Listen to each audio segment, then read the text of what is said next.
Welcome to the African History Network show right here on 910 AM, the Superstation. Hey, I'm your host, Brother Michael Imhotep, founder of the African History Network, host of the African History Network show. It is Sunday, May 6, 2018, and we are live tonight. Very, very busy day. We have a very important show to deal with tonight. Some of you heard me on Pastor David Alexander Bullock's show, Friday, okay? And we were dealing with the film, we talked about some topics. We talked about Kanye West, and we talked about the lecture I was doing today dealing with the film Black Panther at Nandy's Knowledge Cafe, okay? So thanks to everybody who came out today. But because of the comments, the idiotic comments from Kanye West, all right, we're going to talk about that some tonight. So I've been on social media a lot. I've been on social media a lot, as you know. I'm the owner of the African History Network Facebook fan page, right? We have 1 million followers there. We're broadcasting. Shout out to everybody watching us on Facebook now. Share this broadcast on your own Facebook page and invite your friends to tune in. And I've seen a lot of comments responding to what Kanye West said, all right? And 99.9% of the information that they're citing is not coming from trained historians, okay? And I'm seeing a lot of just absolute nonsense being cited and circulated on social media, all right? So you know how we do it at the African History Network. We focus on educating, empowering, and inspiring people of African descent throughout the diaspora and around the world, because right now it's correct your own behavior. So tonight, our guest is going to be one of my teachers, Professor Kaba Kamene. You've seen him in the documentaries Hidden Colors.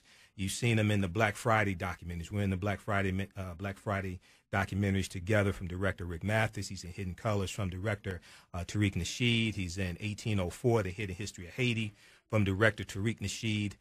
He's also in the Out of Darkness documentary from director Amadeus Christ, okay? And Professor Kaba Kamene is one of my teachers, and I contacted him yesterday. I said, look, brother, I said, it's a whole bunch of nonsense, just absolute disrespectful nonsense being circulated on social media, and I'm looking at a lot of comments from our people, and they have a very, very poor understanding of history, just like Kanye West has a very poor understanding of history. And I said, I want to have you on so we can break this down, deal with the real history, okay? So before we go to Brother Kaba, let me just open up with this, all right? So in case you didn't hear what happened this week, Kanye West was interviewed on TMZ, okay? He was interviewed on TMZ, and he was interviewed, and he made some comments about slavery. All right. So there've been a number of articles. Dealing with this. Okay, and the AtlantaBlackStar.com has an article dealing with this topic. Kanye West slammed for slavery comments. Kanye West slammed for slavery comments, slammed again for clarification. Okay, so in the course of this interview, a lot of the stuff is just what he's talking about doesn't make any sense whatsoever. He says, you hear about slavery for 400 years. For 400 years, okay, he said, that sounds like a choice. Like you was there for 400 years, and it's all y'all. It's like we're mentally in prison. I like the word prison because slavery goes too direct to the idea of blacks, okay? Now, I saw the interview. I saw a lot of the interview that he did with Charlemagne the God, but I also follow Kanye on Twitter, okay? And I saw his tweets. I read his tweets. I commented on 3 of them, still waiting on Yeezy to respond to me. And I read his tweets that he deleted as well, because he had some other stuff, man, that was just didn't make sense. So he goes on to say, Kanye, let's see. He goes on to talk about, so you had people responding on social media, and on Twitter, he posted some comments trying to clean up what he was saying. And he said, to make myself clear, of course I know that slaves did not get shackled and put on a boat by free will, okay? He said, my point is for us to have stayed in that position, even though the numbers were on our side, means that we were mentally enslaved, okay? So there's some problems historically. If you understand like actual history, not Willie Lynch BS. Willie Lynch never historically existed. Take that Willie Lynch letter and throw it in the garbage can. Willie Lynch never historically existed, and I've done presentations breaking that down. You have words in the Willie Lynch letter that didn't even exist in the early 18th century, or the way that they were used was totally different in 1712 than they're used today, okay? But when we look at him talking about, my point is that for us to have stayed in that position, even though the numbers were on our side, means that we were mentally enslaved, to cut out our tongues so we couldn't communicate to each other. I would not allow my tongue to be cut out, all right? So when we hear this, there's some historical inaccuracies just in those two statements. Then he said on Twitter, because I read his Twitter comments, he went and deleted some of them. Like he talked about the statement attributed to Harriet Tubman, which is actually a fake statement. It's not Harriet Tubman. There's no primary source for it. I freed 1,000 slaves, but I could have freed 1,000 more if they had only known that they were slaves. All right. The articles came out this week, but there was historians talking about that a couple years ago, that's a false statement attributed to Harriet Tubman. All right. And, I've used the statement here and there in the past, but even in researching it, when I was putting together some presentations, I couldn't find a primary source because that perplexed me. I could not find a primary source. I couldn't find a date, couldn't find a year, couldn't find a primary source for that statement. So I was skeptical of it. He also said in another tweet that he deleted, quote, Kanye versus the media is modern day Willie Lynch theory. Kanye versus the media is modern day Willie Lynch theory. Okay. He said they hung the most powerful in order to force fear into the others. They can no longer stop our voice. The Nat Turner movie never made it anywhere because it showed slaves revolting. I understand why my god brother Puff, referring to P. Diddy Puff Daddy, calls his network Revolt. Okay. He said the reason why I brought up the 400 years point is because we can't be mentally imprisoned for another 400 years. He said we need free thought now. Even the statement was an example of free thought. It was just an idea. Okay. Now, I said on social media, number one, free thought doesn't mean ignorant of history. Free thought does not mean ignorant of history. He said slaves didn't remain enslaved. So you have some comments, people disagree, things like this, right? So I wanted to bring one of my teachers, Professor Kaba Kamene, on, who is a trans historian, so we can deal with this nonsense. So tonight we're going to talk about Kanye West, mental slavery, the Stockholm Syndrome, and how Africans fought against the slave trade. All right, so let's bring him on. Professor Kaba Kamene. Hotep, my brother, how you doing tonight? Hotep to my brother Imhotep. I am doing excellent, brother, and I extend my regards to the family of the African History Network, and I appreciate them tuning in for this very important discussion, my brother. All right, absolutely. It's an extremely important discussion. The reason why is because what you do for yourself, what you do to yourself, and what you allow other people to do to you and get away with is based upon what you think about yourself. What you think about yourself is based upon what you have been taught about yourself. What you have been taught about yourself is based upon everything you've read, heard, and seen about yourself, okay? So, I'm on social media a number of hours a day. I do work on social media, run the African History Network Facebook fan page. I'm doing research 6, 7, 8 hours a day. Sometimes more. And brother, you and I had conversations yesterday as well as today. And when you heard, let me start out with this. When you initially heard Kanye West's statements from the interview from TMZ, the interview that he did with Charlamagne the God, I think it was like April 18th, but it was just released this week. That's a crazy interview also, some things, okay? But when you heard his initial statements, especially on slavery, what did you think? Well, I thought, like I've always thought, that there was a lack of wisdom and knowledge in terms of the concept and the way in which he uses words. You see, as a teacher, I'm very concerned about words and how you use them because I realize the power of words. And I also realized the importance of the context in which you're using the words. Okay. And when I first heard it, and then I saw the TMZ piece where the brother Van was talking to him. Yes.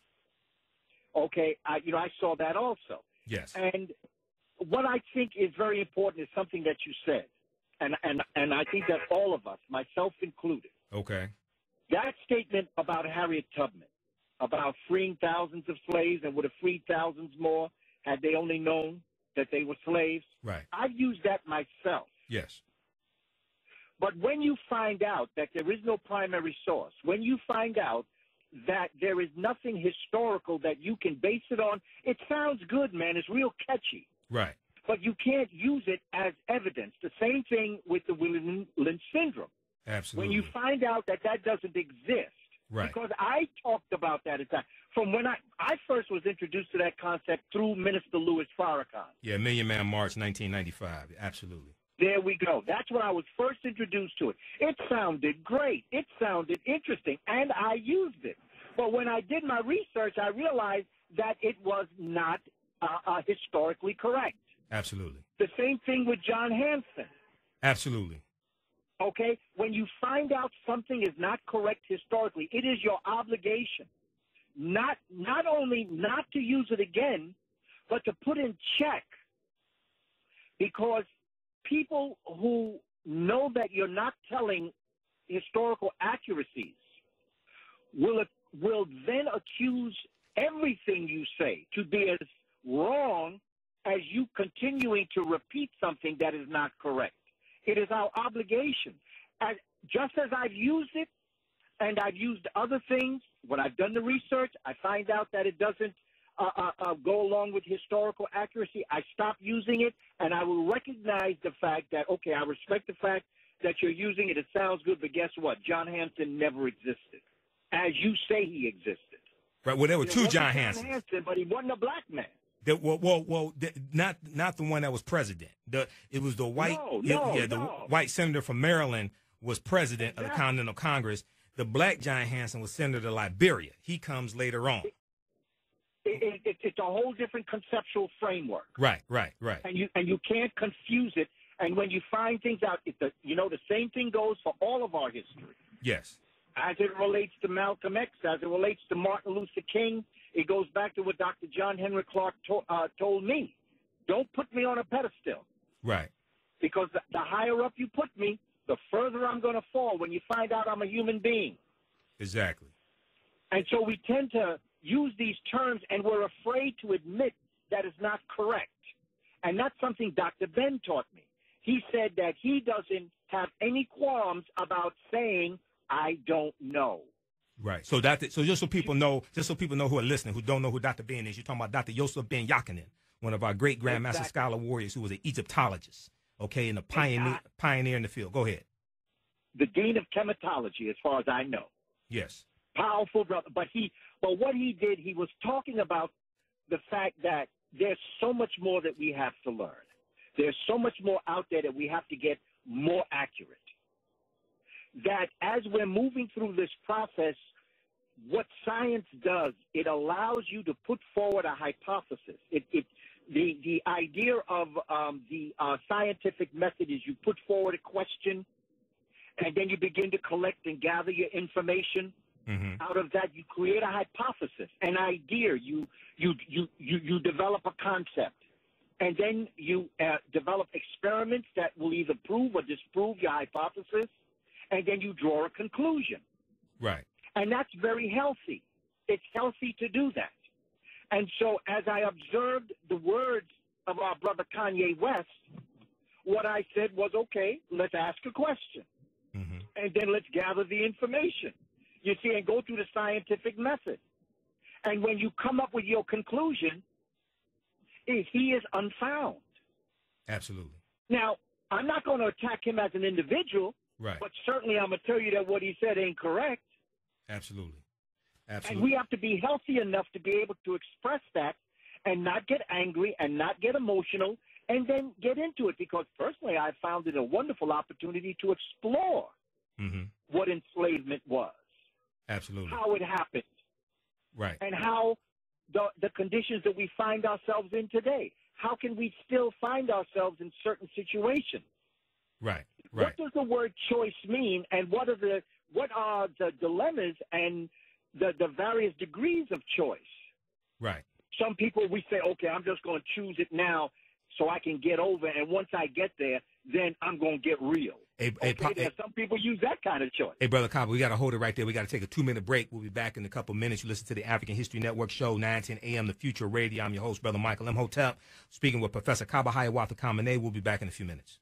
Welcome back to the African History Network show right here on 9:10 AM, The Superstation, The Future Radio. Hey, I'm your host, Brother Michael Imhotep, founder of the African History Network, host of the African History Network show. It's Sunday, May 6, 2018, and we are live.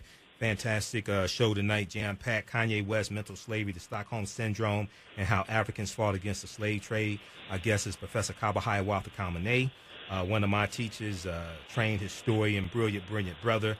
I want to let you all know also at our website, AfricanHistoryNetwork.com, AfricanHistoryNetwork.com. We have the weekend sale going on, the 8 DVD Black Panther bundle pack. 8 DVD Black Panther bundle pack. You get 2 of my presentations dealing with the film Black Panther, 3 documentaries, including 1804, The Hidden History of Haiti, Elementary Genocide Part 3, and Black Friday 2, and then 3 of my other presentations. It's on sale now, $80, regularly $130. AfricanHistoryNetwork.com, okay? All right, so Professor Kaba, thanks for holding. Okay, brother, so I want to share these comments from Van Lathan. Van Lathan, people who saw the video, Van Lathan was the brother who called Kanye out when Kanye was being interviewed by TMZ, okay? And Kanye asked, do you feel that I'm being free and I'm thinking free? Because Kanye's talking about this whole free thought, okay? But he's devoid, basically, of facts and a clear understanding of history. So Van Lathan responded, he said, actually, I don't think you're thinking anything. I think that what you're doing right now is the absence of thought, And the reason why I feel like that is because, Kanye, you're entitled to your opinion. You're entitled to believe whatever you want. But there is fact and real world, real life consequence behind everything that you just said. And while you are making music and being an artist and living a life that you've earned by being a genius, the rest of us in society have to deal with these threats to our lives.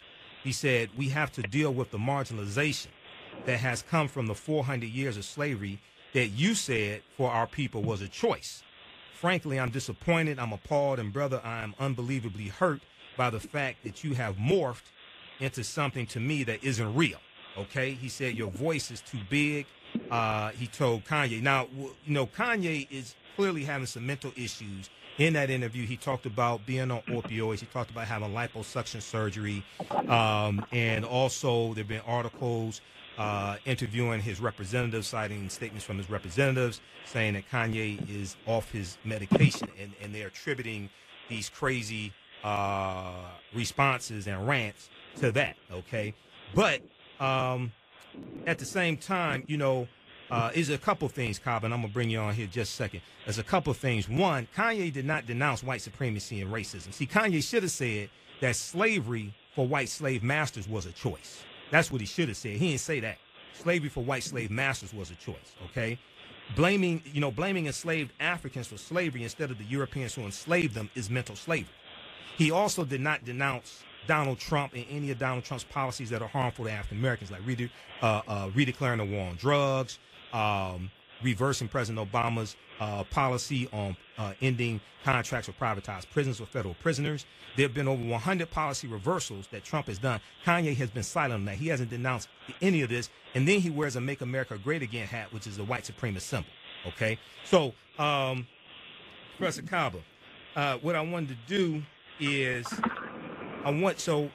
we got your initial response. So Kanye talks about 400 years of slavery.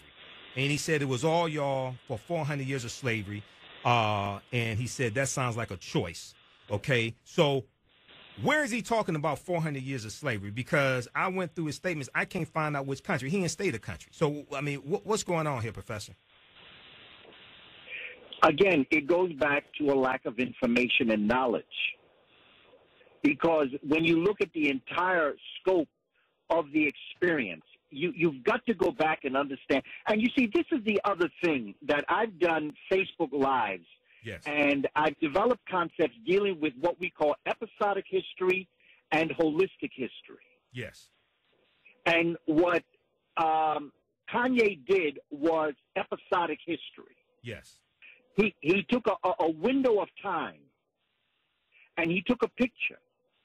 And what he expressed that picture to be was a reality that doesn't exist. It's actually an illusion. Correct. But what Van was saying, what I believe is that, and this goes for a lot of different folk who are given the microphone because of celebrity. Right. Their words, because of the nature of their celebrity, the people who hear them, the people who follow them, believe that because they're saying it, it's true. Right.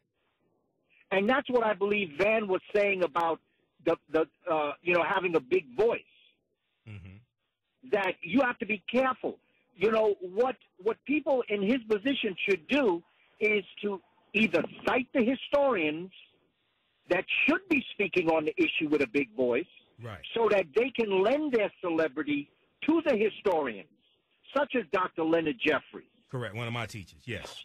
Such as Dr. Wade Nobles. Yes. Oba Tashaka. We could go Professor through the James list Small. of the scholars. Professor James Small. Yes. Yes. Absolutely. Another and one of my teachers. Dr. Yes. Rosalind Jeffries. We could go Yes. through the list. Yes. They're there. Yes. But the thing is that he chooses to use his voice as if he knows what he's talking about. And it becomes detrimental. Now, he is correct. He has a right to speak, mm-hmm. just as we have a right to speak. Correct. So that, you know, everyone's got a mouth, and everybody has a right to speak. But there is an obligation, as the proverb says, if you do not, or if you have not done the investigation, you really have no right to speak. Absolutely. Absolutely. So that's, go ahead. That's basically what I see happening, because episodically, you just can't say 400 years. Correct. You have to go back in history and look at it holistically. Correct. So you have to look at the fact that slavery did not exist in Africa. Correct. Absolutely. Contrary to the popular word belief. Slave is a European. Yeah, go ahead. Repeat that. Say that again. The word slavery or slave comes from Slav. Yes. The great scholar J.A. Rogers points this out in his books. Yes. Africa's Gift to America. Yes. The World's Great Men of Color. He points from Superman to man. He points out the fact that the first to be enslaved in Europe were the Slavic nations. Right. People that we don't call them like this today, but Yugoslavia, Czechoslovakia. Yes. That's where the word came from. Yes. And interesting, it means people of honor, which is a whole other thing altogether. Mm-hmm. But so the idea of the enslavement of people did not exist as it existed through the European towards the African. There was servitude. A cultural servitude there was system. A social system of servitude. That existed in Africa. Yes. Well, it exists now. It's called being a maid or a butler. Right, right. So break down the cultural servitude system and how it differed from the chattel slavery. When you look at Europe, what you're looking at is an extremely disorganized system. Yes. Of nation states. You can go back to the Greeks. You can go back to the Romans.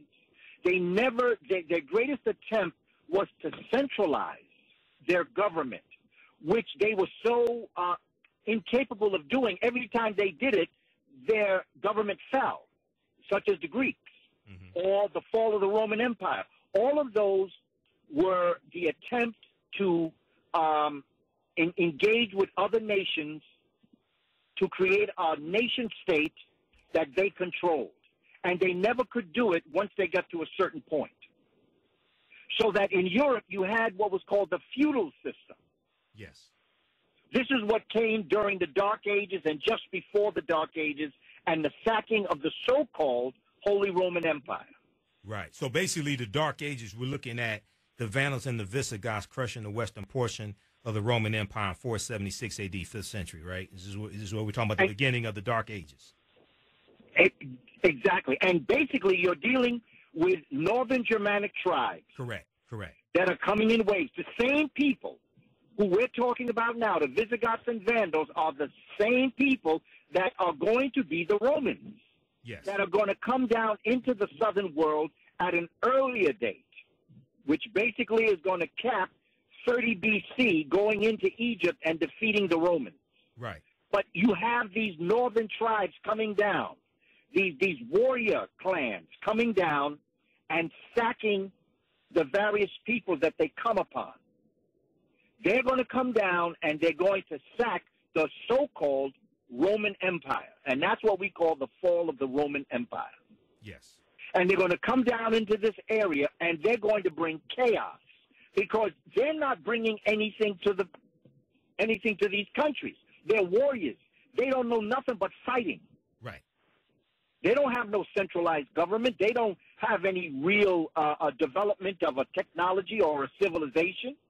Right. And so what occurs is that Europe is plunged into age, what's called the Dark Age, or what they like to call euphemistically the medieval period. Right. Right. It's a period of ignorance. This is what it is, ignorance and feudal fighting and wars. That's all that's going to exist at this time. Right. Now, there's going to come a time in the late 600s, going into the 700s, that they're going to become a threat to North Africa. Yes. And Africans are going to look across from Morocco into Spain, and they're going to see these Visigoths and Vandals are getting a little bit too comfortable. Mm-hmm. And they are going to go across in 710. These Africans are going to go across in 710, and they are going to return back in 711. So that was the reconnaissance mission, 710 AD, the reconnaissance mission. Yes. Tarif, who was one of the officers in the General Tariq's army. Yeah, right. And in 710, he's going to go over, he's going to do reconnaissance, he's going to come back across, and he's going to tell his General Tariq, this is how we can do it. Mm-hmm. July of 711, this African with African troops, and there are some what we call Arabs. I'm afraid of the word Arab because Arab don't exist. I call them Afrans. But yeah, it's a culture. For words' sake, there'll be 300 to 400 of them, but there are thousands of the Africans. Mm-hmm. What happens is that when they tell this story, they turn the numbers around to make you think that the Arabs were in the thousands and the Africans were in the hundreds. Right. But historically speaking, the Africans were the ones that were not only in the majority, but they were the ones with the civilization and the culture. Correct. And they're going to come across and they're going to conquer the Visigoths and the Vandals. They're going to kill off Rodrigo, who is the general that's running the Visigoths and Vandals, and you have all these other stories that people tell. But basically what's going to happen is that Africans are going to bring into Europe an organized servitude. Yes. Europeans are going to superimpose an organized servitude over disorganized feudalism, and they are going to create a legal system. By the time they come to America, these individuals are going to create a legal system that has never existed before. There's a book by Kenneth Stamp, yes. S-T-A-M-P-P, called That Peculiar Institution. Right. There are also books by Philip Higginbotham, that talks about this legal system that is created for the first time in Africa and even in Islam. If you were in servitude, you were always a human being. Mm-hmm. Children born to you were born free, and they were considered human beings.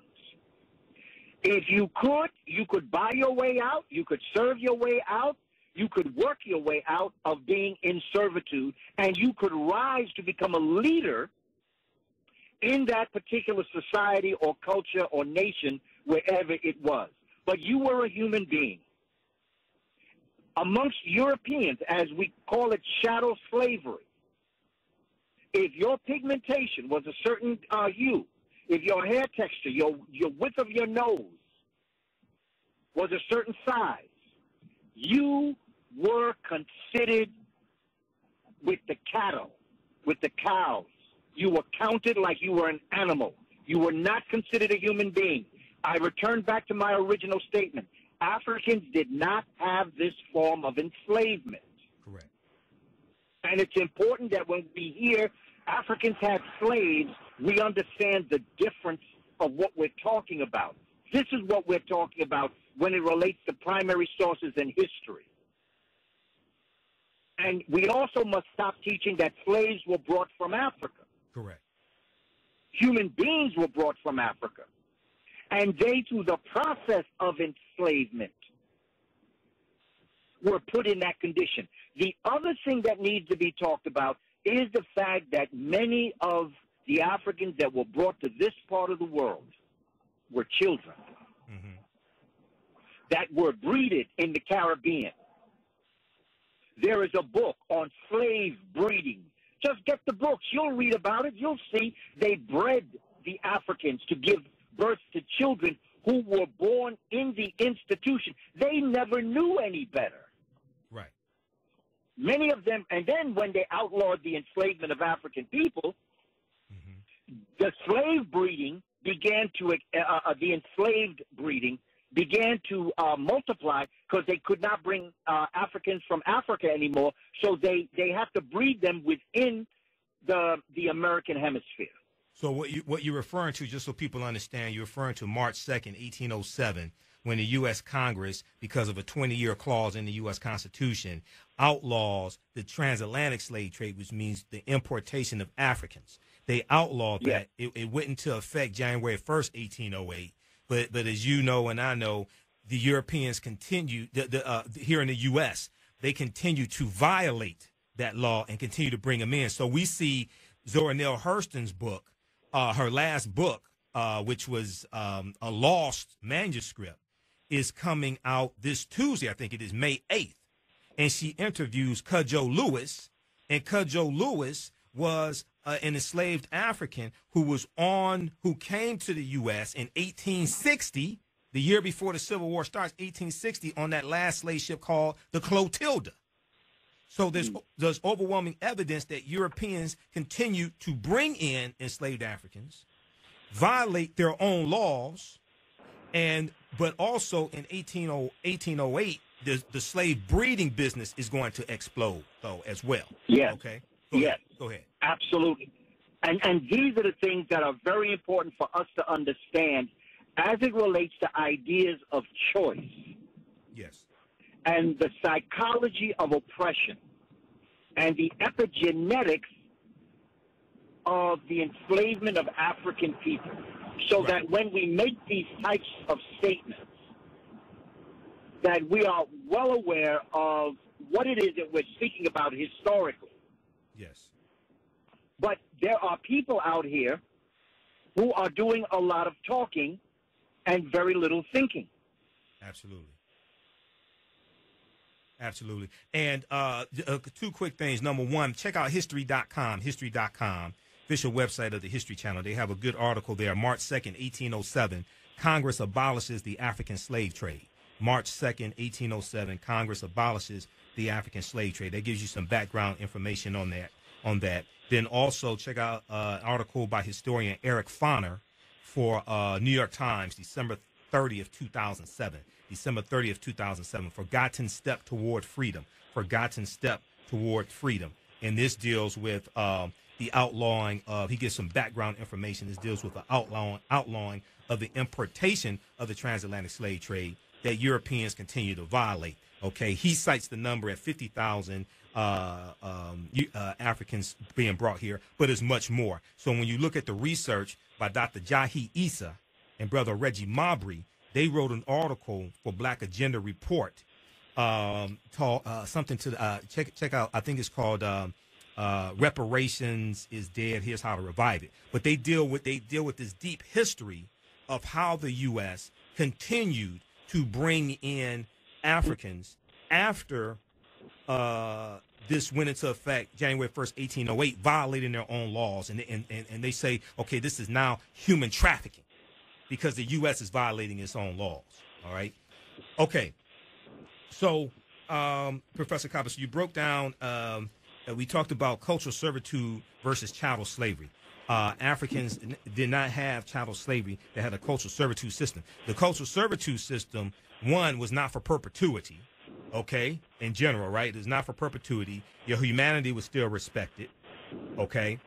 And so why do people keep repeating this myth that slavery existed in Africa then? Well, they either do it intentionally or they do it unintentionally. Mm-hmm. It's all according to their purpose and what they're attempting to develop and what they're trying to argue. Right. The same way they talk about Africans sold other Africans into enslavement. Yeah, we're coming to that next. Absolutely. Okay, so that's another discussion that we need to have to understand the historical reality of what actually happened. Right. And again, it goes back to people's intentions.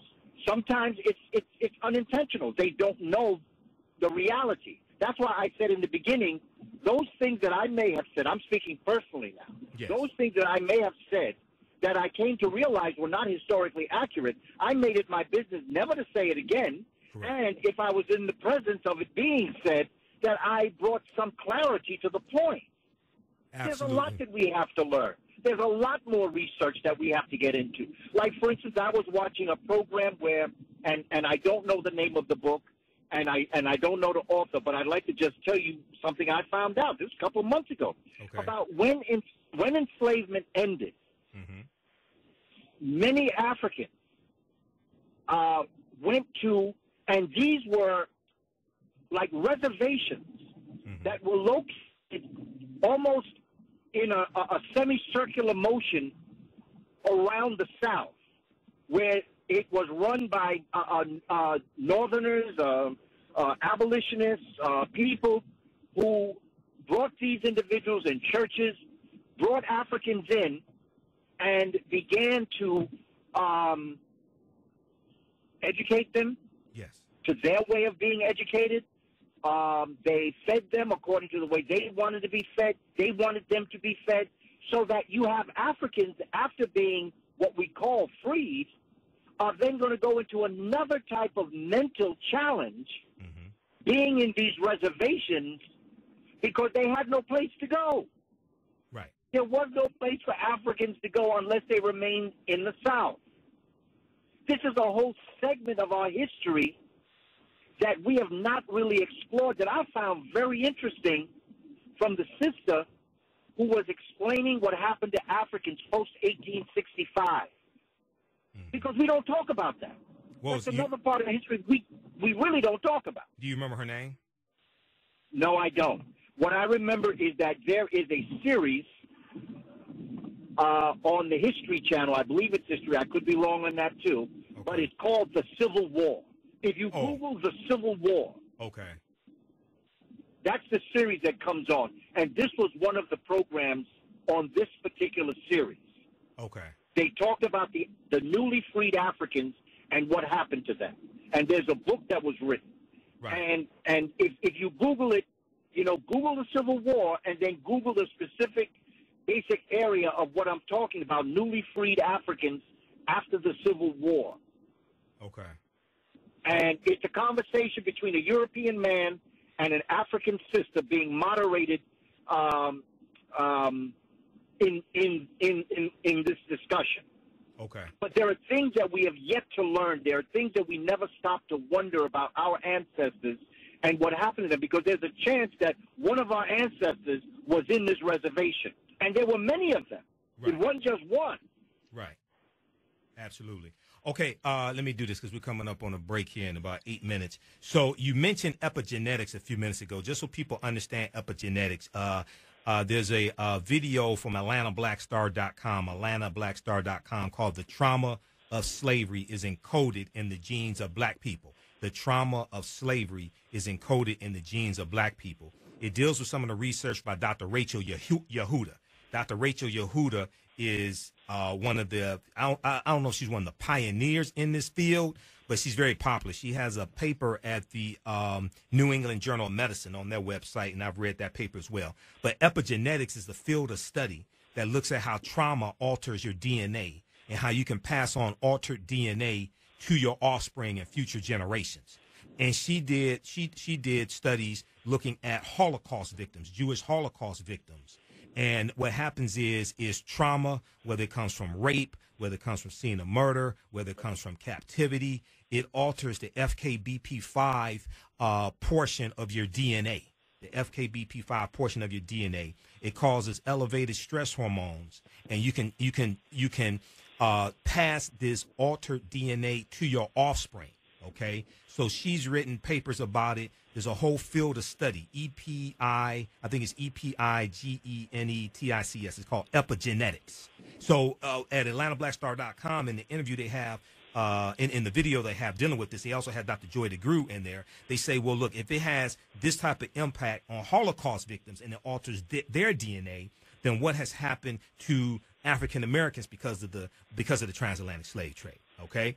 All right. Now, before we go to did Africans sell themselves into slavery, Kanye talked about this 400 years. Now, in the United States, we're looking at 1619 to 1865. Last time I checked, that's 246 years. Is that correct, Professor Kaba? Absolutely. Okay. Absolutely. And there were different phases. Yes.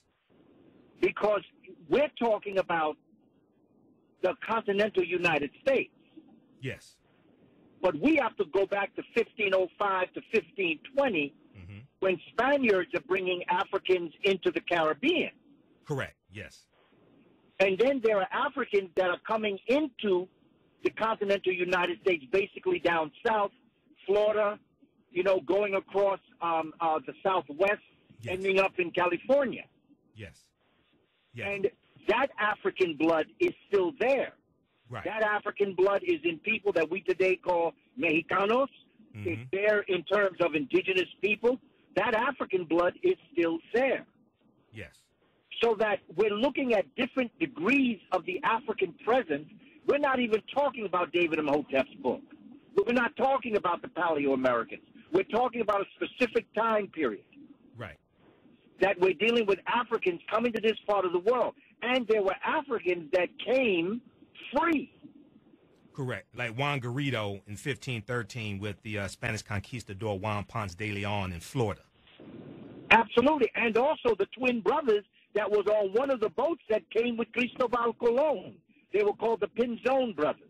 Right. Well, we understand Columbus comes to this hemisphere, but the closest he comes to the contiguous United States is Cuba, which is 90 miles away. So he never comes to this land that we call the United States of America. He comes to Cuba. He's in the Western Hemisphere. He's in the Americas. But he never comes to this land we call the United States of America. Go ahead. No, he's never there. He's in the Caribbean. Right. And he never really steps off the boat. So that's another piece. And again, for that information, you go to his diary or you go to a book called The Life of Columbus by John Boyd Thatcher. The Life of Columbus. Go ahead. The Life of Columbus. It's a 3-volume set by John Boyd Thatcher. Right. You see, this is primary source here. This is information. This is what historians can bring to the conversation. Exactly. Because a lot of nonsense that I saw during the week, I'm going to let you continue. A lot of nonsense I've seen during this past few days, man, is just outright ridiculous. And people are not citing historians. Go ahead. No, they're not. Yes. And also, in many ways, because of the nature of the stability of their emotional standing, many of them come off very emotional. Absolutely. Which then creates an emotion in our people, which then stops us from thinking clearly, historically, and being able to deal with this as an intellectual endeavor as opposed to an emotional breakdown. Absolutely. Okay, we're coming up on a break here, man, in about 2 minutes. I just want to get to this point quickly. Kanye said, to make myself clear, of course, I know that slaves did not get shackled and put on a boat by free will. He tweeted this, I think, later that day or the next day to try to clarify his statements. He said, my position is for us to have stayed in that position, even though the numbers were on our side, means that we were mentally enslaved. Now, from my gathering of this, he's talking about in the U.S. because I haven't seen anything that shows he knows about slavery in the Caribbean and things like this. Were the numbers on our side here in the U.S.? Because that's not the history. Not when I read before the Mayflower and look at the census reports. No, it wasn't. It wasn't. It was not at all. In fact, the Caribbean Cultural Center here in New York City developed a map and also a percentage of the latest information talking about Africans that came to this part of the world. And what's interesting is that the great majority of Africans did not come directly. Even when we were here, the great majority of us did not come directly to the United States. Correct. The great majority of us came to the United States through the Caribbean, Central and South America. Yes, absolutely. And this is, in fact, I think their numbers was for every 100 Africans that were stolen from Africa, 4 came directly to continental United States. Right, exactly. They had the breeding grounds. They had larger plantations in the Caribbean as well. And we see that they're going to basically, in general, start in the Caribbean first before they come here to this land, even before the Spanish. So we know the Spanish are taking Africans into the territory we call South Carolina today. They were taking them in the 1520s, okay? But we see slavery, we see the conquering in Cuba around 1494, like in 1492, 1494. We see it in Jamaica, things like this, okay? But we were overnumbered. When I look at the census reports, and people, if you have the book Before the Mayflower, or get the book Before the Mayflower, in the back of the book, starting in 1790, they had the census reports, and they show the population of African Americans compared to Europeans. We were outnumbered basically 6-1, 7-1, okay? So once again, this is some more nonsense. He said the numbers were on our side. What are you talking about? Now, in Haiti, the numbers were on our side. This was one of the reasons why the Haitian Revolution was successful, because we outnumbered the Europeans 10-1 in Haiti. There's about 500,000 Haitians compared to about 50,000 Europeans. But that wasn't the case here in the U.S. And the other thing to realize about the Spaniards is that many of the Africans that came with the Spaniards were the conquered Moors that had been disenfranchised from their land in Spain. Okay, we're coming up on a break. We're going to pick it up on the Moors, the conquered Moors, disenfranchised when we come back. Because once again, I guarantee you, 99% of the people listening right now have not heard this information from anywhere this week, period. This is why I brought you on, because I know we can have this conversation, because you and I have these conversations all the time. Okay, stand by, brother. You listen to the African History Network show. I'm Michael Imhotep, speaking with one of my teachers, a real historian, Professor Kaba Kamene, formerly known as Booker T. Coleman. You've seen him in the Hidden Colors documentaries. You've seen him in the Black Friday documentaries with myself. And he's in Elementary Genocide 3 from director Raheem Shabazz. Shout out to Raheem Shabazz. He put both of us in that documentary series, the 3rd installment. The African History Network show, 9:10 a.m. The Superstation. We'll be back in a few minutes. Welcome back to the African History Network show right here on 9:10 a.m. The Superstation, the future of radio. Hey, I'm your host, Brother Michael Imhotep, founder of the African History Network, host of the African History Network show. It's Sunday, May 6, 2018, and we have a jam-packed show. We're speaking with one of my teachers, Professor Kaba Kamene, formerly known as Booker T. Coleman. You've seen him in the Hidden Colors documentaries. You've seen him in Elementary Genocide Part 3 with me and Professor James Small. We're also in the Black Friday documentaries together from director Rick Mathis.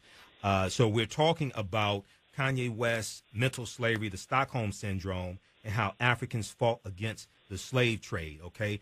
Before we bring him back on, I just want to announce quickly, if you like this type of information, also you can donate to the African History Network. It helps us to stay on the air, keep doing the research, keep broadcasting, etc. You can visit our website, AfricanHistoryNetwork.com, AfricanHistoryNetwork.com. We also have a PayPal link, PayPal.me/the AHN show, PayPal.me/the AHN show. You can donate there as well. And we have, I teach online courses, online classes. They're all on demand. We have a bundle pack right now, which includes Ancient Kemet, the Moors, and the Ma'afa, Understanding the Transatlantic Slave Trade, what they didn't teach you in school. Understanding the Transatlantic Slave Trade, what they didn't teach you in school. We have a bundle pack on sale right now, $60, regularly $130.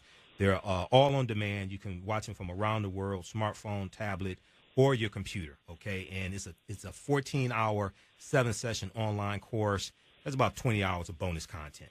Okay, so Professor Kaba, before we went to break, you talked about Moors being displaced and coming, I think, being kicked out of Spain. Talk about that, because that's a part of history that a lot of people don't know about. Go ahead and talk about that, please. Africans were in Europe, basically Spain. They had gone through other parts of Europe, Italy. They were in France. But they basically found their home in Spain, particularly the southern area of Spain. Al-Andalus. Yeah, they called it Al-Andalus. Yes. And the people call Andalusians. Yes. And when you look at this history from 710 to about 1492, January of 1492, you have Africans that basically bring culture and civilization, and they are the parents of what we call the Renaissance, the rebirth of Europe. Renaissance. Yep. Renaissance. Yep. Renaissance. Or Renaissance. Yes. And in 1492, the combined kingdoms of Castile and Aragon under Ferdinand and Isabella then go into Granada, and in January they're able to overtake Boabdil, who was the leader in the last stronghold of Africans. Yes. Africans are still in Spain, but they are little by little losing power to these Visigothic and Vandalistic people that are called that live in the kingdoms of Castile and Aragon. They unite these two kingdoms, Aragon and Castile, with the purpose of driving Africans out of power. Yes. From that point of 1492 on, and the movement of Africans to the American hemisphere, Spaniards are removing Africans, and by the way, they're also doing this to the Jews. The Sephardim, the Sephardim, the Sephardic Jews. Exactly. Yes. They're also removing them from their land. Yes. They start that in August.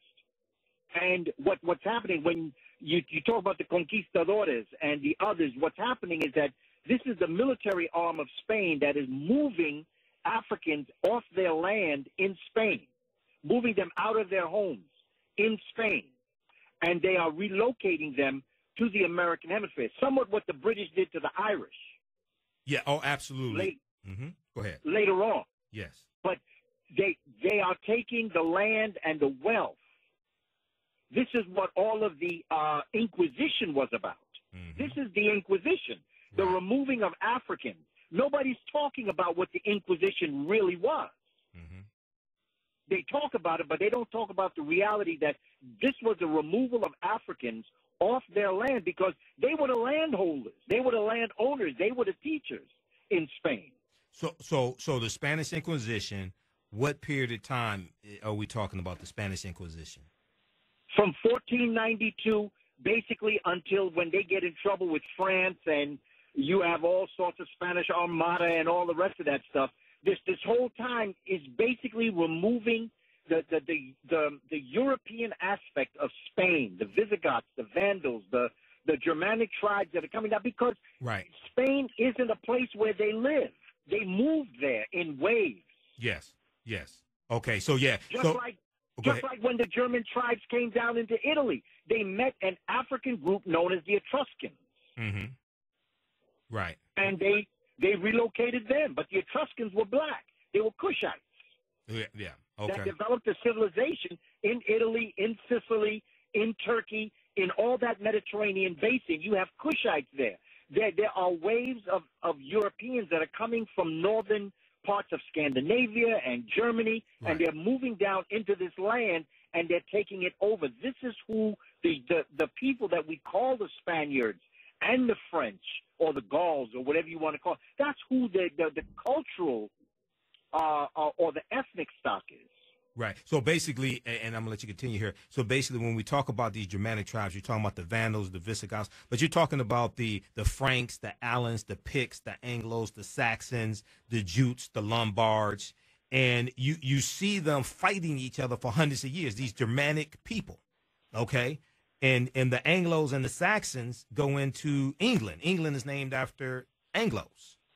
And then the Anglos and the Saxons come to the what we call the United States, Jamestown, Virginia, 1607. The Anglos and the Saxons. Go ahead. And you also have the so-called Dutch. Yeah. That are going to come in, and the British is going to own land in South America, and the Dutch is going to own New Amsterdam, and what they do is they trade. Right. You said they do what? The Dutch trade. The Dutch and the British trade. Yeah. The British give the Dutch what we today call Suriname, and the Dutch give the British New Amsterdam, which is what we now call New York. Exactly. And we know that the Dutch are taking Africans into the colony called New Amsterdam in the 1620s, and they're going to force them to build a wall at the northern portion of the colony to keep out Native Americans trying to attack them. And this is where Wall Street gets its name from, because then that Dutch colony in New Amsterdam becomes Wall Street, and the first commodity traded on Wall Street were enslaved Africans. And when you look at, just the words that we use alone, okay, when you use the word stocks and bonds. Go ahead, brother. Go ahead. Okay. First of all, what do we call animals? We call them livestock. Yes. So the word stocks and bonds comes from stocks in bondage. Yes. These are the words that have been broken down to become stocks and bonds on Wall Street. Yes. The first stocks and bonds sold on Wall Street were black people. Absolutely. And while the Dutch were here, while the Dutch West India came to this part of the world, the Dutch East India Company was going to what we call South Africa. So the Dutch East India Company, the Dutch West Indian Company, the Royal African Company, the Brandenburg Company, we have Europeans organizing themselves into slave trading companies that were financed by Europeans with wealth and power to then finance these voyages to Africa to capture African people and enslave them. Okay, they're organizing themselves into slave trading companies. All right, go ahead. And the right to do that. Oh yes. The government gave them what we call charters. Yes. That's why I'm telling us be careful of charter schools. Exactly. It's based on the same thing. Yeah, they had charters, and then also we know the Spanish had the Asiento. There was one in 1517, 1518 that gave other nations the permission to trade enslaved Africans in Spanish territory, the Asiento, okay, Asiento. Then you have things like the Treaty of Tordesillas around 1493, 1494, the Treaty of Tordesillas, where the Pope divides the non-Christian world between Spain and Portugal and sends Spain and Portugal out to conquer the non-Christian world, because Spain and Portugal were fighting each other, killing each other over these new lands they were conquering. Okay? And yes, to add to that concept is that the Treaty of Tordesillas, the papal bull, was redrawn for a second time. Yeah. Because Cristobal Colon, was married to Portuguese royalty, and what he came to realize from the people that were reconnoitering the American hemisphere is that there was a huge part of land that they redrew the line to go more to the west, so that the Portuguese got the eastern side of the line, and Spain got the western side of the line. And if you look at South America, the biggest chunk of land, actual land, because there's a lot of mountains up in South America. Right. The largest chunk of land and the richest part of the land is what we today call Brazil. Yes. Brazil. Yes. So that there was an undercutting of the Spaniards because of Cristobal Colon's relationship with the Portuguese, and that is why on Columbus's fourth voyage, he was arrested by the Spanish crown, put in the bottom of a boat, brought back to Spain, and Spain tried him for treason, found him guilty, and put him in prison. That was his fourth voyage, right? His fourth voyage. That was the fourth voyage. Right. That was in 1504. That was his last voyage, 1504. He dies in 1506. Him. Say it again? They intercepted him. Yeah. They intercepted him in the waters and arrested him because they began to realize he was lying to them, the Spanish crown. Yeah. Lying to them about what? He was lying to them about what? About his intentions about coming to America, because he knew where he was going. We find Cristobal Colon, who they call Christopher Columbus, on the west coast of Africa in 1482. Correct. 10 years before August 3rd, 1492, when he set sail on the Nina, the Pinta, and the Santa Maria. Go ahead. And he's with the Portuguese. Yes. That's why the Cape Verde Islands speak Portuguese. He knows that there's Africans he's coming in contact with that tell him there's land to the west. He knew where he was going. He didn't call it the West Indies because he made a mistake. He knew where he was going. He wanted to become king of the Western Hemisphere. Right, right. But not only that, he needed the Spaniards' money. Yeah, the Spaniards' money. But not only that, as you said before, first of all, he had Moors navigating his ships. Okay, like Pedro Alonso Nino. Okay, number one. Number two, he's using nautical instruments based upon nautical instruments that the Moors introduced into Europe, like the astrolabe or astrolabe was one of them. Okay, number two. Number three, based upon where the sun rises and sets each day, you can tell which direction you're going in. Sun rises in the east, sets in the west. So based upon where the sun rises and sets each day, you can figure out which direction you're going in. Go ahead, brother.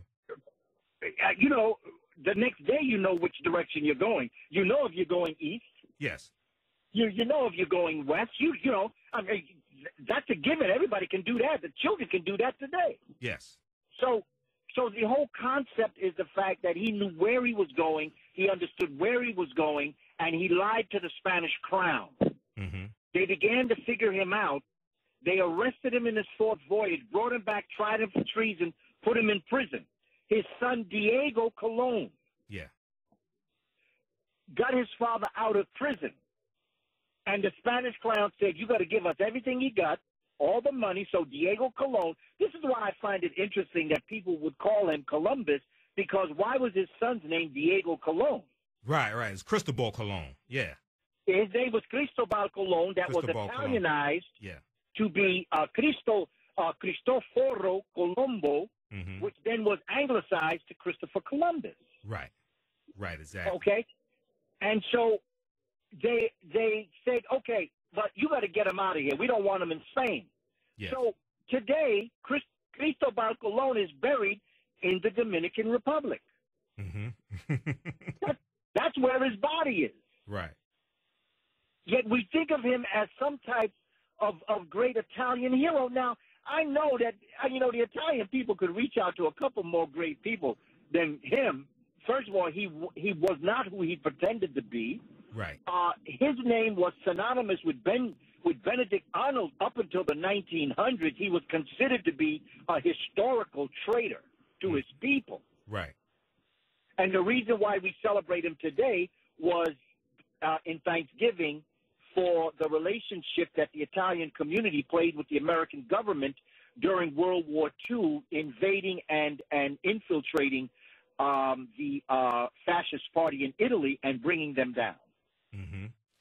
So that's why they made him into an Italian and then gave them Columbus Day. Right. And really, they're not who they pretend to be, but they're not who they pretend to be today, because the same thing is going on. You said they made him into an Italian. Now, he was from birth, he was an Italian, but he aligns with the Spanish crown, right? He was. Well, I need people to show me how he was Italian. or Portuguese. Was it Spanish? I think it was he was Portuguese, right? He's Portuguese. Well, he has a lot of relationship with the Portuguese. Right. But in my research, from what I understand, he was a Spaniard and he was Sephardim. Yeah, Sephardim. Okay. So Sephardim are the Sephardic Jews that were in Spain. They're going to be kicked out basically August 2nd, 1492, the day before he set sail. We know the Moors lose control of their last stronghold, Grenada, January 2nd, 1492. Now, the Sephardim, from my understanding, and Dr. Jose Pimenta Bay, who's one of the baddest scholars on the history of the Moors, Dr. Jose Pimenta Bay talks about how these were people of African descent, many of them. Is that correct, the Sephardim? Absolutely. That is why Hitler went after the Jews. Hitler didn't have a new religion. Right. He had a new race. Right. The Aryan race. Jews. Go ahead. Yeah, he went after Jews because he considered them to be unclean because they had black blood. Mm-hmm. And so when you look at people who are of the Sephardim or of the truest stock of what we call the Jewish faith, because we all have to be careful when we start talking about religion as it relates to a culture. Right. Because that's another trip up that we get into. When we begin to use words as if they're cultures and not religions, religions are learned patterns of behavior.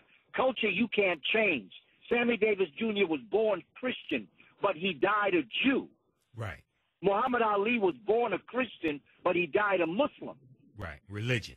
That's religion. You can't change your culture. You can change your religion. It's a learned pattern of behavior. There's a difference.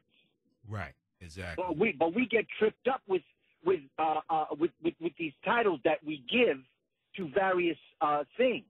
Mm-hmm. Okay, we're coming up on a break here in a minute, 20 seconds. How are you on time? I know you're on the road traveling, so people, if you hear something in the background, like brother's on the road traveling, but he agreed to come on. I talked to him yesterday. I said, look, man, we got to deal with this. How are you on time, brother? Brother, I'm good for about another 10 minutes, 10:30. Okay, that's cool. All right, we're coming up on a break. You were talking when we come back. We got to finish. You're talking about the Moors being displaced. Okay, they're kicked out of Spain, 1492. They lose control, and then some of them are being enslaved. Correct, and some are leaving on their own. Right. Yes, and some of them migrate. Like for instance, there's a family that leaves leaves Spain and first goes to Amsterdam in Holland, and then they move to Bonn, Germany. Yes, and then they move to Vienna, Austria. Yes, and that was Tovin Bey, or who we call Beethoven, and his family. Tovin Bey, Beethoven, because Beethoven was of African descent, and there's a book called Beethoven's Hair. And yes, that's right. In the book, it talks about Beethoven, this curly hair. He was dark skinned, had a broad jawbone, had thick lips, and the house he lived in was called the Black Spaniard's house. The Black Spaniard's house. Go ahead. Schwarze Spanier house. Yeah. Exactly. So Beethoven, one of the greatest classical musicians in history, this was a man of African descent. Okay. And remember, Beethoven was great, but he became greater after death. After he lost after he became deaf, not after he died, but you're talking about after he lost his hearing, right? Yeah, after he lost his hearing, he did some phenomenal work. Okay. But what's important is that Beethoven, as a musician, was very bitter with the way he was treated. When Beethoven used to go to do recitals in people's homes, he used to have to eat in the kitchen with the maid and the butler. Okay, because he was of African descent. Yeah. Well, he was not respected. Right, exactly. Okay, we're coming up on the break here. When we come back, brother, we have Professor Kaba for about 10 more minutes. When we come back, we have to deal with how did Africans in Africa fight against the transatlantic slave trade? How did Africans in Africa fight against the transatlantic slave trade? I'm Michael Imhotep, the African History Network show, 9:10 a.m. the Superstation. We're speaking with Professor Kaba Kamene, one of my teachers. We'll be back in a few minutes. Welcome back to the African History Network show right here on 9:10 a.m. the Superstation, the future of radio. Hey, visit our website, AfricanHistoryNetwork.com, AfricanHistoryNetwork.com. All of my DVD lectures are there. We have a 8 DVD Black Panther bundle pack. Weekend sales, regularly $130, on sale $80. Includes 2 of my lectures and includes some documentaries as well. 2 of the documentaries, Professor Kaba Kamene and myself are in. And you get some of my other presentations as well. All right. Brother Kaba, let people know what your website is. How can people order your DVDs? How can people download your stuff? Give people your website. Then we got to jump into how did Africans fight against the transatlantic slave trade. Go ahead. Absolutely. You can go to my website and you can download my free e-course on my next book that I'm writing titled Spirituality Before Religions. You can go to www.kabakamene.com. KABAKAMENE.com, and you can download my e-course, KABAKAMENE, free e-course and study guide, and also I'm in the process. When you go there, you can also download a documentary. You can pre-order a documentary that I'm working on as it relates to Malcolm X. Oh, good. As you know, brother, we did some filming in Detroit the last time I was there. Yes. And I brought my son with me, and we taped the church where he did 2 of his famous speeches. And we also filmed outside of the mosque where he was in Detroit. Right. And we're on our way to Boston to do some taping there. But you can pre-order. It's called The X Factor. Chickens Come Home. And what it does, it looks at Malcolm's last year of life. Okay. And it explores who he was becoming. Right. That last year of life, somewhere between his expulsion from the Nation of Islam in late '63 to his assassination in '65. Right. And it looks at his transformation, who he was meeting, what he was doing, the Organization of African American Unity and the Muslim Mosque Incorporated. It looks at his strategy as to where he was going in service to us as his people. And it's a powerful time for us to look at because so much has been done on Malcolm. Yes. And what I wanted to do was to approach our brother El Haj Malik El Shabazz as who he was becoming as he joined the ancestors. So you can go to my website, KABAKAMENE.com, and you'll have the opportunity to pre-order this documentary that I'm doing, The X Factor, Chickens Come Home. Okay. And so the other thing is that, we're developing this concept called the Kemetic Wisdom School. Yes. Where we have a lot of great scholars that are teaching classes on that. Dr. James Smalls, Dr. Leonard Jeffries. We have a brother that's developing the Kemetic calendar, Brother Patah out of Boston. We have Savvy Sasha, who is doing her economics. We have counselors that are doing counseling for our people. Sister Nzinga, Brother Onaje, a number of great scholars. And I'm doing something on education. Not just the historical, but education as it relates to the role that the brain plays. So I encourage you to go to my website and put your email in, and over 5 days my free e-course will come to you and my study guide and the opportunity to pre-order.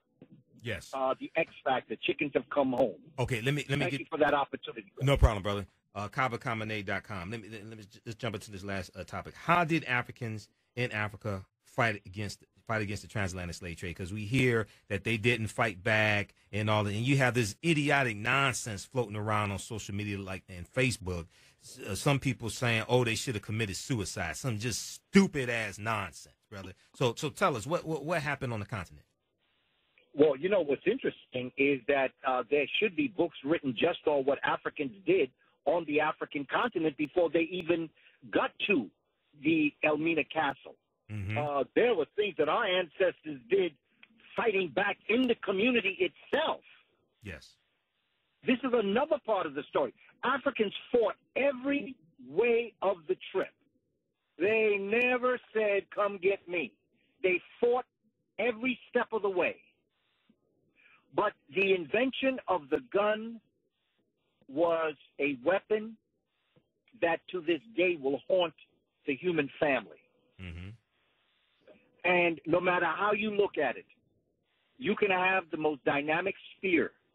You can have phenomenal bows and arrows. You can have poison darts. But when you revolutionize the gun,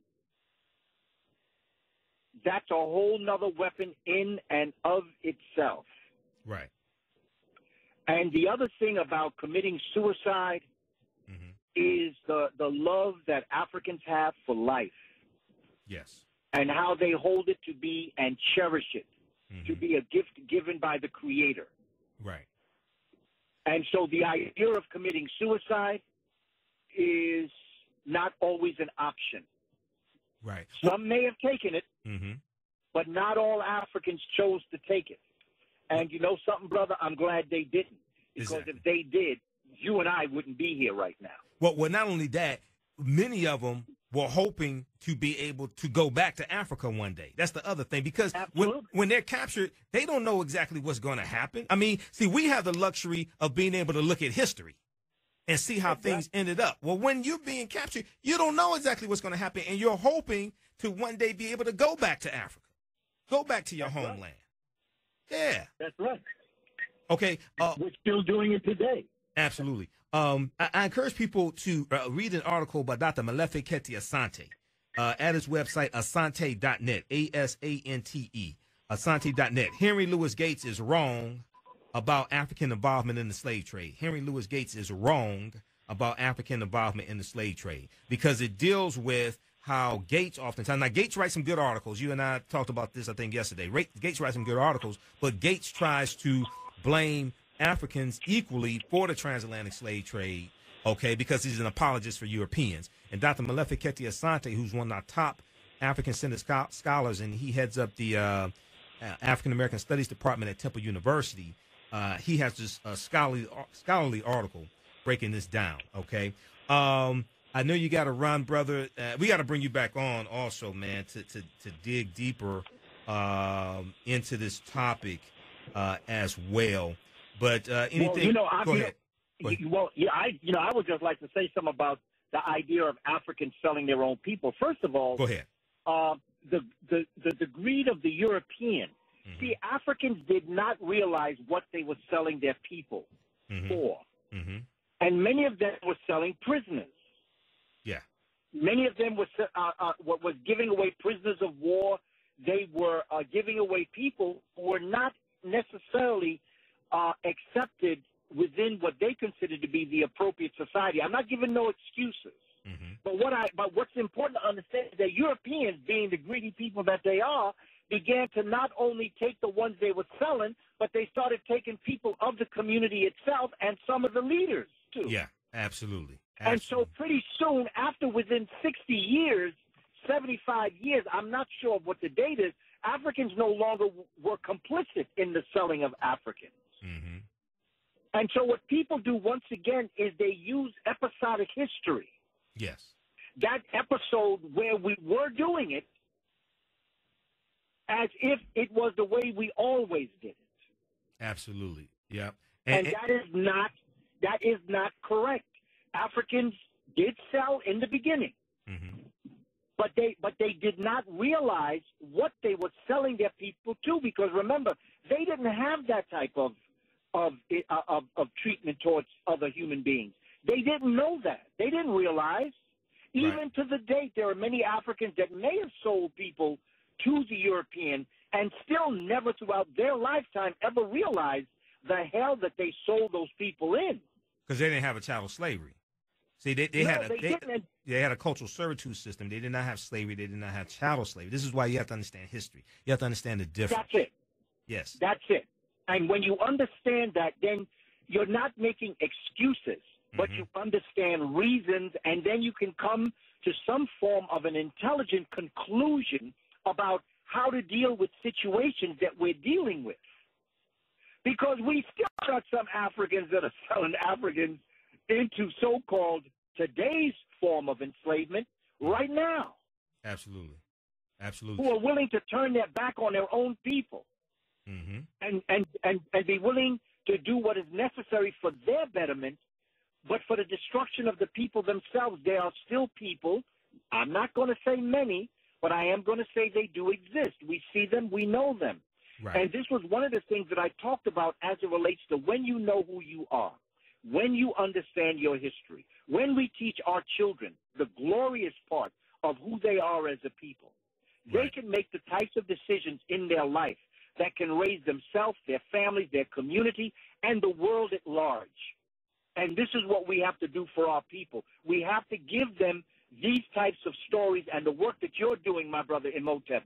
I congratulate you for your continued, because we go back years, brother. Yes, You've we been do. doing this for a long time. Yeah, I've been doing radio 8 years, man, and we first connected back in 2010. I saw you on YouTube, and I reached out to you. I saw your presentation dealing with the history of the Moors in Spain, man, and I was blown away by it. I contacted you, and I first interviewed you back in 2010. You were one of my first interviews. Okay. Yeah, brother. And then you came to the conference for the African Village, Dr. Ray Hagen's. And, yeah, we've been rolling ever since. And then what was I going to say? Oh, Benin. We need to continue. Yes. To continue in the same role that's. Go ahead. Brother Kaba, you there? Have a right to stop now. Hey, yeah, man, I'm here. You dropped out for a few seconds. Go ahead and repeat that last sentence. You dropped out for a few seconds.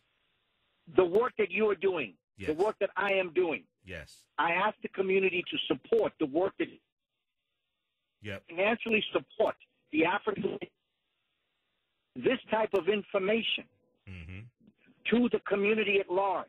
Yes. Absolutely. There are scholars out here who are doing this work. The finances allows those of us who are doing this work to be in more service to the community. Right. And it's important that we understand what will liberate and emancipate us. And right now, the financial backing that you give is what helps the African History Network do its job, and do its job even better than what is being done, because it affords you the opportunity of having options to be able to make this happen in community. We have to make this happen for our children. Absolutely. That's one of the things I talked about so today. I congratulate you. Oh, thanks, brother. That's one of the things I talked about today dealing with the film Black Panther, man. Our children are captivated by the film and want to learn their history. They want to learn that history. People have to teach it, man. And you're right. I told Dr. David Imhotep, who wrote the book, The First Americans Were Africans, Documented Evidence. You mentioned him earlier. I said, brother, we don't do this for the money, but it takes money to do this. This type of work, we don't do this for the money, but it takes money to do this. Seriously. Oh, absolutely. Seriously. Absolutely, brother. It's going to take money to put gas in my car to drive to Boston. Absolutely. Definitely. To pay the tolls, that takes money. Yeah, absolutely, man. It takes money to stay overnight. It takes money to eat while I'm over wherever I am. Yep, absolutely. And the finances that the community gives us allows me to look at the third documentary I'd like to do on Fannie Lou Hamer. Oh, that'd be huge, man. The first was Harriet Tubman. Yeah. The next one is Malcolm X. And I want to go to Mississippi to film this. I don't want to just film it, doing research here in New York. I'd like to go to Mississippi. I'd like to show the community where she was. Field research. But that takes finances to do that. That's called field research. Exactly. That's it. Exactly. Bringing the real thing to the people. But it takes finances to do it. Exactly. So I encourage our community to go to the African History Network, to go to KabaKamene.com, support the work that we're doing. We're doing it for our children and for the future and for those yet to be born. They deserve the best because they are the best. Yep. You're definitely right about that, man. AfricanHistoryNetwork.com, AfricanHistoryNetwork.com. I was trying to squeeze in this question, man, about Benin, because in Benin, Dahomey, modern-day Benin, we know that they were involved in the transatlantic slave trade, right? The selling of Africans, wars taking place. Can you talk about that briefly, just to clear up some misinformation regarding that? To me, the most important thing to understand whenever you're dealing with the selling of African people to anybody, you're dealing with a sense of servitude. You're dealing with a sense that the people that are being sold the people who are selling them view them as human beings, view their children as being free, and always having the opportunity for them to be able to buy their way out or work their way out of the conditions that they find themselves in. Yeah, it wasn't for perpetuity. And it wasn't because of a particular pigmentation or a place in life, nor were your children born to you to be in the same position that you are in. Right. This was an inhumane, insane chattel slavery that was reciprocal to the mind that we're still experiencing as we look at what's happening in the United States of America and parts of Europe today. Okay. And so I charge our people for whatever crimes they may have committed as it relates to selling peoples of African descent or other people to other people. That is not correct. That is wrong, and that can never be accepted as correct. Right. But we also have to understand the conditions under which it was and not compare them to other things when we're trying to make excuses for the way in which we've conducted ourselves. Right. Okay, but it did happen. Yeah. It did happen. Right. And we have to embrace that and accept that. And we have to learn from that and promise ourselves that we would never do that to our people again. So or to any other people. Mm-hmm. Nobody. Right. And the other thing is important to understand that Africans did not see themselves all as one people. See, we're under the impression that they saw themselves all as one people, and the Yoruba and the Igbo and the Hausa and the Jakuyu and the East Africa and the Wolof and Senegal, they all saw themselves as one people. No, they did not. Just like all Europeans didn't see themselves all as one people. Europeans were fighting and killing each other for hundreds of years. Okay? And those Germanic people, those Germanic groups we talked about, the Anglos, the Saxons, the Franks, because France is named after the Franks. These Germanic groups who've been killing each other for hundreds of years then developed nations, France, Spain, Italy, Germany, that then continue to kill each other for hundreds of years and lead to World War I and World War II. They're still doing it today. They're still doing it today. Europeans didn't see themselves all as one people. Africans didn't see themselves all as one people. We talk about Pan-Africanism, but Pan-Africanism didn't start in Africa. Pan-Africanism starts in the United States and the Caribbean in about the 18th century. It didn't start in Africa. Yeah. Yeah. Okay, brother. Look, I know you got to run. I know you're traveling, man. Give the best to your family. Are you right? You with your son Heru? I just dropped them off. Oh, okay. I just dropped the family off. Okay. Okay, brother. Well, go ahead. Go ahead. Well, man, thank you for this opportunity to be with the family, and I look forward to the future and returning to Moortown real soon. Okay, brother. We look forward to having you soon as well. Okay. Take care, brother. We'll bring you back on soon in the next week or so. Okay, to finish up because we got some other stuff to get into, man. There's so much. Okay, brother. Hotep. No doubt, brother, man. I look forward to it. Regards to the family that's listening to the program, I look forward to the future. It ain't over till we win. Absolutely. It's not over till we win. Absolutely. All right, brother. Hotep. Have a good evening.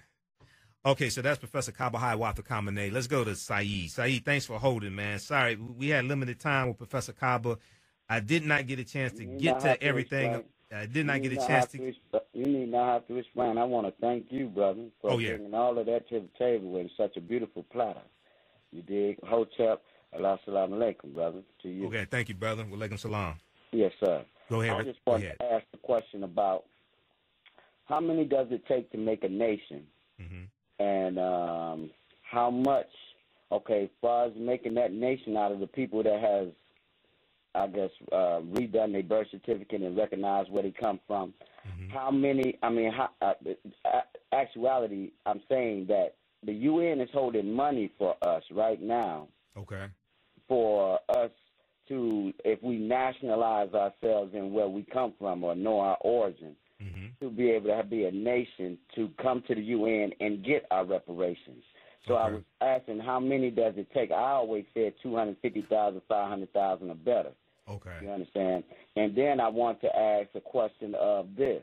Far as the articles of the Constitution and the amendments of the Constitution, far as the articles of the Constitution, was better to cast out those what did Black Panther call them? What did they call them? Colonizers. Oh, colonizers, yeah. Yeah, be able to kick them out of the country and regain power back into, so that not regain power, but kick them out of the country for being raiders and Vikings and everything else. And far as the amendments, it protects them. That's why they don't get kicked out of the country as is by the Native American and the pipelines that they're running through their lands, for which, remember, Chuck D always said that Washington, D.C. was stolen, right? Mm-hmm. And those monuments actually don't supposed to be there, and they're supposed to have like a 10-mile radius of army, tanks, and barracks, and an armory. Right. But everything else has been taken all the way from the Luganis all the way down to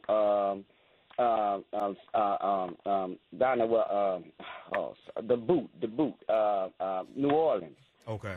It's Louisiana. Well, that's part of the Louisiana Purchase, because that was land stolen from Native Americans. Right. Yeah, But as the Native Americans, those are us also, right? Yeah, exactly. Because the people who we call Native Americans were the offspring of an intermixing of Africans and Asians. But then you have other like pure African nations, pure groups of African people that got reclassified as Native Americans as well, that were already here also.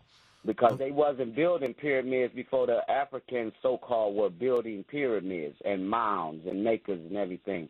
So I was just asking the question of getting our reparations. We as a people must nationalize our understanding from where our origins come from, along with, this is a question, along with being a nation of 250,000 to 500,000 or better, and far as the articles of the Constitution is the articles that will go against most of these white treasonous people that take land and put stuff in indigenous areas for where they need not to be. They can't put those things. So that's the question I'm asking. I'm not sure how many it takes to become a nation. I know. I'm not sure how many it takes to become a nation. Okay, because look, the Nation of Islam, right? That's a nation, right? Okay. So I'm saying, how come they haven't taken the option to go get reparations? You understand? You want to talk to somebody in the Nation of Islam? That type of knowledge. Okay, I don't know.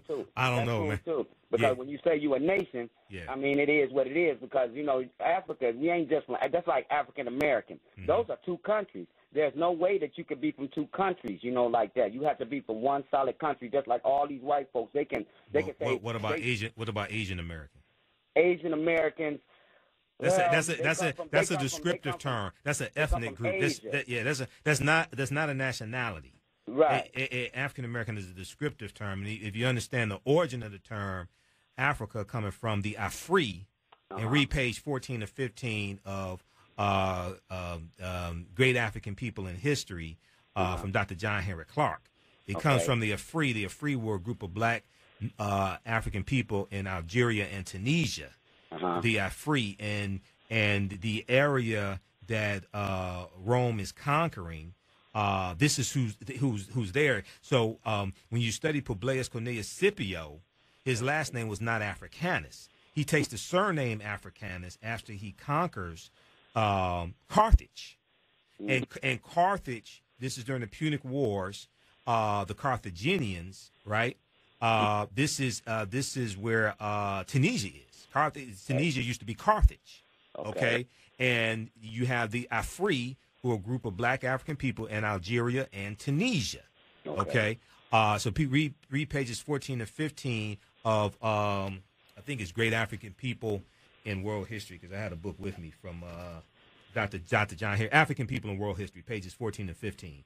And he deals with that. But when you study Publius Cornelius Scipio, who defeats Hannibal Barca at the Battle of Zama in 202 BC, his family's last name was not Africanus; it was Scipio. And Africanus means belonging to Africa in Latin. Okay, if you read Cassell's Latin English Dictionary, 2002 edition, page 11, in the entry for Afir, A-F-E-R, Afir, it gives you the definition of Africanus. Africanus means belonging to Africa. Okay. Yeah, I gotta get these other calls, man, because we're running out of thank time. Thanks for calling. Hey, John, thanks for calling back, John. Go ahead. Thank you, man. Thank you for educating the people, man. Knowledge is power, and you took out a lot of good information tonight.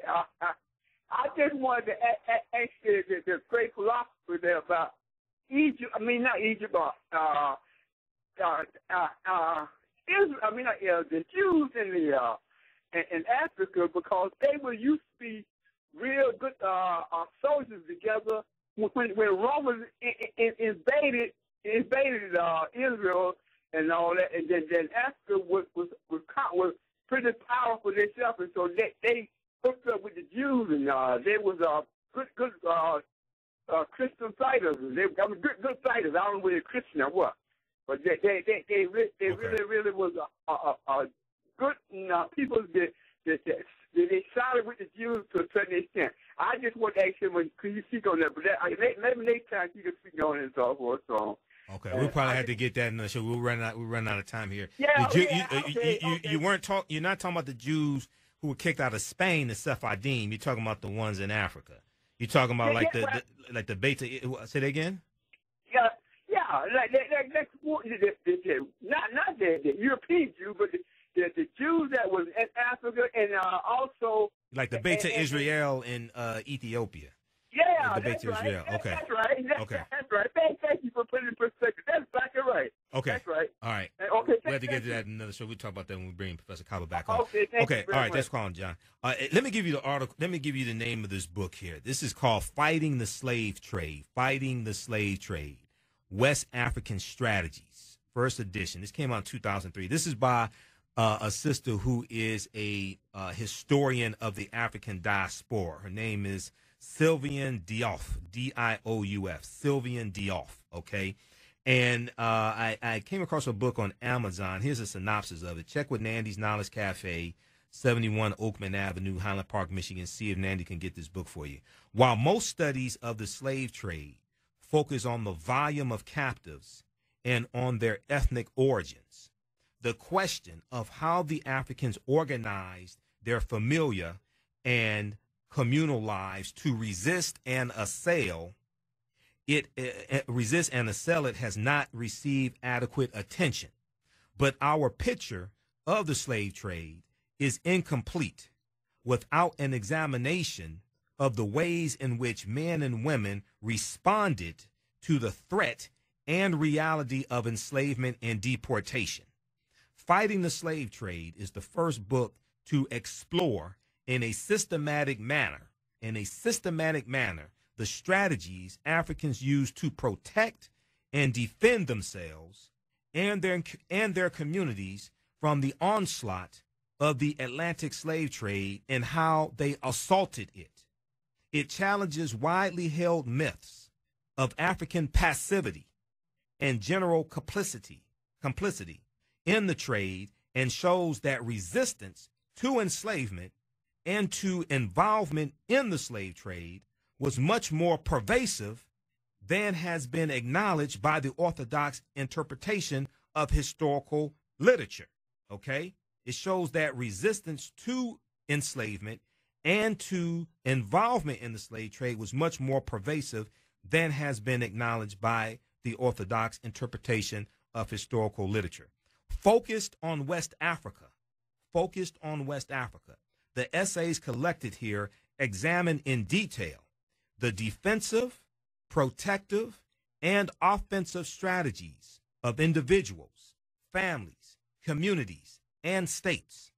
In chapters discussing the manipulation of the environment, resettlement, the redemption of captives, the transformation of social relations, political centralization, marriage, violent assaults on ships and entrepots, shipboard revolts on ships, and controlled participation in the slave trade as a way to procure the means to attack it. Listen to me.